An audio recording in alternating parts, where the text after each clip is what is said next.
What's up guys, TitanGoji here to put together the two biggest Korean kaiju in film history, Yonggary and Pulgasari. Totally not because of recent events. However, this will be movie versus movie. I'll let you debate monster versus monster in the comments. Without further ado, ladies and gentlemen, let's get right into it.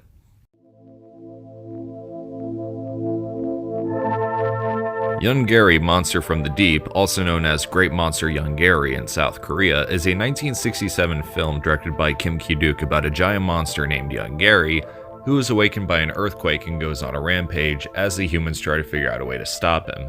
The movie is your standard giant monster rampage film, but it's certainly above average. If you're gonna watch this movie, you may as well see it for Yonggary himself.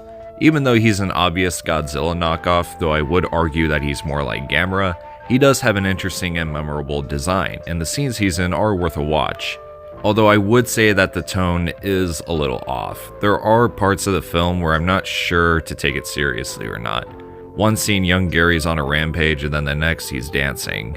Yonggary is really this movie's only saving grace because as for the rest of the special effects, they can be, well, inconsistent at times, ranging from moments where they do look nicely executed for the time and others, yeah.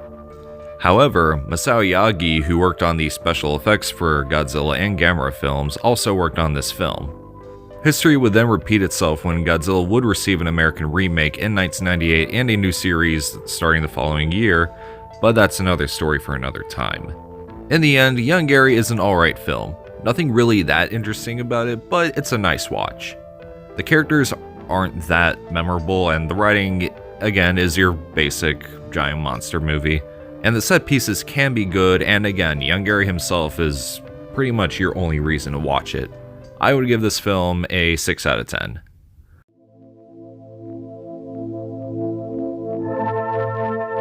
Pulgasari, or Bulgasari as it's pronounced in Korean, is a 1985 film produced by Kim Jong-il and directed by Shin Sang-ok and Chung Gon-jo about a doll created by a blacksmith being held prisoner, whose daughter's blood merges with it, thus bringing it to life.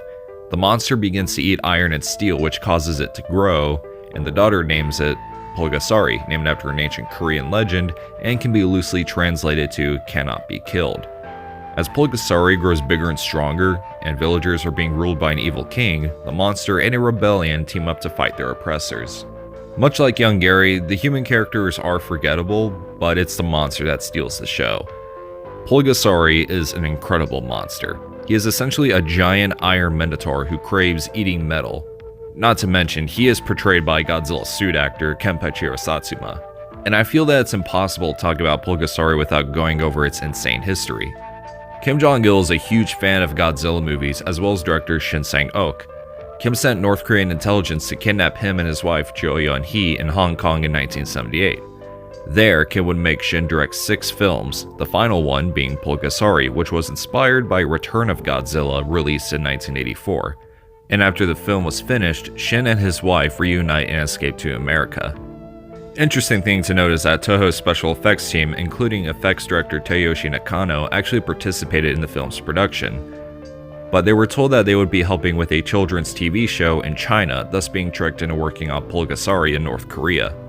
Although the film was a cash-in on Godzilla, the film is hardly anything like a Godzilla movie, though it does draw more parallels with another Japanese film called Daimajin, being set in the past, and are about these ancient legends that do come to life and kill oppressors, and also pose a threat to mankind as well.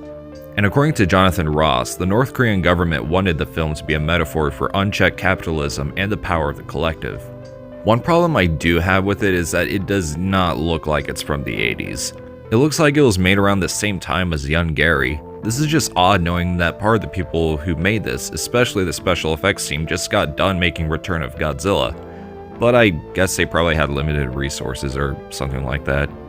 But anyway, Pulgasari begs for a digital remaster, whether to make some of the effects look even more dated or to make those amazing set pieces pop.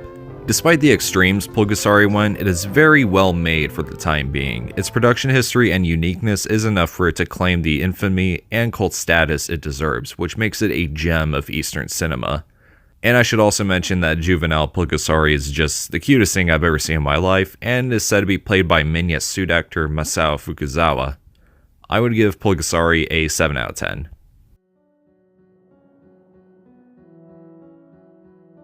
I try to keep a neutral stance on both of these films, but after watching them and giving my review of each, my pick would have to be Pulgasari. On one hand, you have a movie that blatantly rips off Godzilla, while the other also tries to cash in on its success, but is also very much its own thing.